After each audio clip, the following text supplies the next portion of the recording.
শুনেছি 1 টাকায় নাকি হরিণাগঞ্জে কিছুই পাওয়া যায় না, এই যে কোনো কথা হইলো গান্ধী? আপনারা হরিণাগঞ্জের ভিতরে কিছু না পেলেও হরিণাগঞ্জ থেকে হালকা একটুখানি বাইরে আসলে আপনারা পেয়ে যাবেন। কাকা কি বেচছেন আপনি? 1 টাকা দামের সিঙ্গাড়া বেচছি। আমার হাতে দেখতে পাচ্ছেন 1 টাকা সিঙ্গাড়া। কাস্টক করলেন কি আপনি? সামনে যেহেতু আছে মিস যাবে না। তো চলেন দেখে আসা যাক।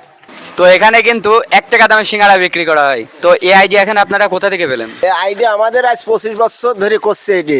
8 আনার থেকে 1 টাকায় আইছি। আপনারা যে 1 টাকা করে বেচেন এতে কোনো লস হয় না? লস কি সেটা তো আমাদের হাজিরা আমরা করিয়েই নিই ভিতরে, মানে আমাদের গুনতি 1 কেজিতে 1 কেজি আটায় 350 সিঙ্গাড়া বানাই। এইগুলো বানানোর জন্য কি আপনাদের জোন রাখা আছে আলাদা? জন কেউ রেখেছে কেউ রাখিনি।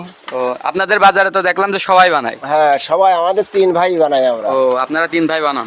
আপনারা বড়া কত করে সব আছেন? এই যে ছোট ছোট বড়া তো এই বড়া 20 টাকা শ, 100 গ্রামের দাম 20 টাকা। যে নিমকি ভাজা আছে, নিমকি ভাজা বেশি 20 টাকা শ, সব ভাজলি 5 টাকা বেশি।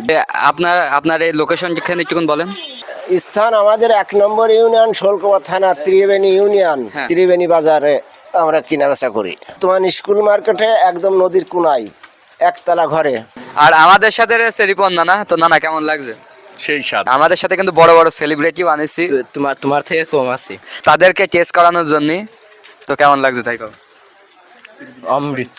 আমরা না খেলেও কিন্তু বাড়ি নানির জন্য নিয়ে যাচ্ছি। কি অনুভূতি? সব ছাপা করে ফেলবো, আমরা ছাপা তো করেই ফেলেছি, এখন বাইরে নিয়ে যাচ্ছি। তো যাই হোক, সকলকে আমন্ত্রণ রইল 1 টাকা সিঙ্গাড়া খাওয়ার।